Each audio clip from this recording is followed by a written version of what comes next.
Is it do or die weekend for Christian Craig? Hey everybody, Walty Wanderers, buckle up, strap in. We got a hard-hitting, pull no punches, no sugarcoating it, no rainbows or sunshine. I'm just going to give it to you and give it to you straight. We got a good one to unpackage today. Welcome to the show. I hope everybody's doing great. Here we go again. Let's step back on the Moto merry-go-round as we examine the good, the bad, and maybe just a little bit of the ugly. No, Walty, not the ugly. Only talk about rainbows and sunshine. No. Somebody's got to read between the lines and look between the ruts. We got some ruts to look through today, my friends. This is a big one for me. I'm a big fan of Christian Craig. I met that kid back in the day.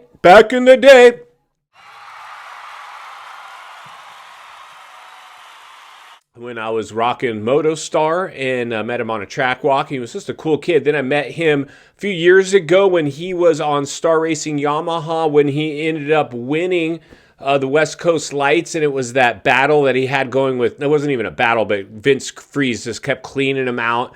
It was a dramatic season, and he finally got that championship. And it was something that he had worked so hard and went through blood, sweat, and tears to get. Of course, everybody was so happy for him. But then he jumps on that Rockstar Husky, and it went just all bad. All bad. I mean, he has an agent, negotiated. I'm sure there were other deals, maybe at least a deal or two he could have went for. My guess is that was the best paying deal. And it was a premier factory 450 effort. And, you know, why not, right? He took the deal, but it ended up being all bad. He didn't gel with the bike, apparently. A lot of injuries. And it just really kind of hurt his whole career. So here we go, out of nowhere, somehow Star Racing already has a stacked 450 lineup, but they make room for Christian Craig. Why? Well, I'll tell you why. Danger Boy. Danger Boy had to have something to do with that. And, you know, I've seen him on Instagram, you know, they're big buddies. But then all of a sudden, when Danger started having a little bit of a rough start to his Supercross season, all of a sudden he parted ways with Christian Craig, who was pulling double duty as his riding coach, I guess. And, you know, I just don't know. I think Danger just relied on his natural raw talent. I don't think he felt like he needed a coach, but he's like, hey, if I can help my buddy out. I mean, it all makes sense, and good for Danger for going to bat for his buddy and getting him over there, if he in fact was instrumental, which I believe he was, getting him over there. But now it's time where the rubber needs to meet the road. Christian, it's time to line that thing up on the best bike in the industry for the biggest team and best team potentially in the industry. And you've got a lot of cobwebs and a lot of injuries. I'm not even sure if you're 100%, but it's time to go ahead and line it up. And this is why this is so huge, because of the Danger situation. This is really almost your last. If this doesn't work and you want to stay racing, you're more likely going to be on satellite equipment moving forward if you decide you even want to stay out there. And my guess is if you can financially tap out, you will probably tap out if this deal doesn't work. But if you can still make a living, and it's a better living than you can make outside the sport, you're probably going to take that satellite ride if needed. Now, hopefully it won't be needed. But bigger thing that we do here a lot is we do a lot of polling. So we polled it. We asked you guys, the Moto community, how is Christian Craig going to do this weekend after an extended period off the bike and on a new team and everything that's going on? What do you guys think? Top 5, top 10? Is he going to be a lapper? Will he even be able to finish the race? Let's go ahead and reveal those results now, and even take a lap around the comments. Then we'll meet back here and wrap it up. Let's get started. All right, race fans, start your engines and buckle up and strap in. When asked on the Walty Wanderers community page of the YouTube channel, Christian Craig back to racing this weekend on the Star Racing Yamaha 450. But how will he do? 2% of you said top 5, bro. 50% of you said, nah, bro, top 10. 45% of you said lapper, dog.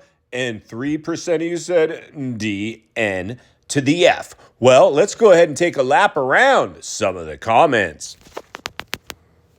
First up to the starting gate on a clapped out Hodaka is Dat Sick LML. Comes in with Barsha Plessinger area. Boom. I don't know, bro. That's asking a lot for a dude that's been out for a while. I think that would be almost a victory if he could be in the Plessinger Barsha area. But you might be right. Thanks for the comment. Let's see who's up next. Our boy Scott McMillan pops the clutch, comes out of the starting gate, almost loops out with some whiskey throttle with, where's the button for getting smoked and making a dumb vlog after? Boom, dude, that's a hard hitter, dude. I could have put that one in there probably. I get it though, dude. I get it because they are big vloggers and kind of spreading a little rainbows and sunshine out there as well. I don't know, dude. You could be right. Thanks for the comment. Let's see who's up next. Mike Hudgens comes flying into the first turn, almost washes out the front wheel and takes out half the field with. He will be super lucky if he's not a lapper. Time to retire. Ouch, bro. Ouch. But I feel you, dude. I feel you. I'm with you, man. He's going to be lucky if he's not a lapper. But we're cheering for you, Christian. We're cheering for you. But, whew, these are getting tough. Let's see who's up next. Jake Burns crosses the finish line, lights the candles, and gets the neck burn with, should have retired a year ago. Boom. And there it is there, possibly right. Those were hard. Now, there's a lot of other comments in there that aren't so hard-hitting. So you guys jump back in there, participate in the comments, bring your tear-offs because the roost is going to fly. Make sure you guys read the rest. Thanks to everybody who participated. Now, let's jump back to the studio and wrap this baby up.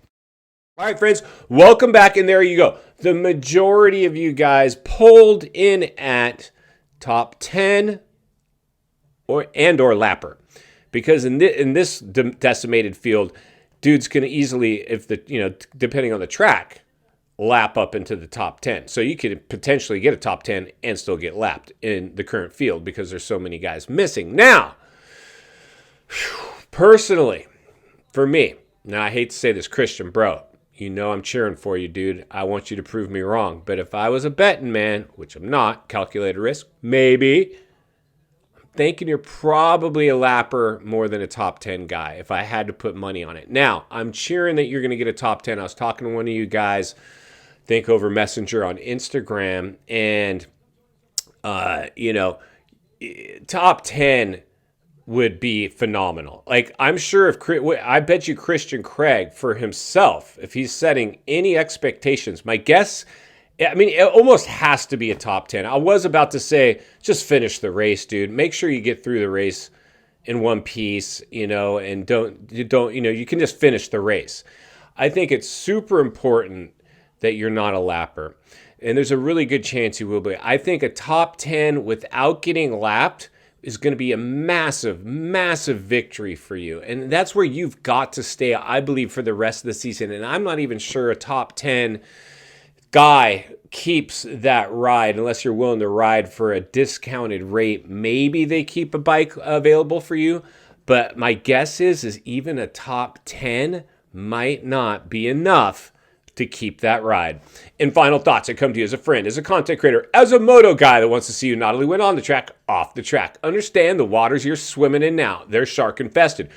Christian, welcome to the swimming pool. My brother, you're in the deep end. Dude, we need you to climb out of there and at least get into the shallow end with a top 10 finish. If you can do that, I believe, and finish this season in the top 10 as a regular top 10 guy and not being lapped ever at all, unless, maybe one bad race, maybe you can garnish a ride somewhere.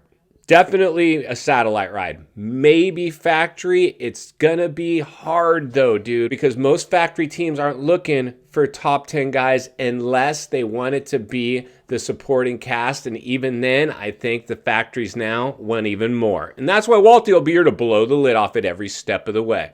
Because it's not only what we need, it's in fact what we deserve. If you appreciate the content, I want to humbly ask you to give the video a like, subscribe to the channel, leave a comment below. I'd love to hear from you. Social media links in the description of this video if you'd like to follow me there, along with links to channels I've appeared on I think you might enjoy. If you enjoyed this video, gonna love the next video, and there's an easy subscribe icon for your convenience.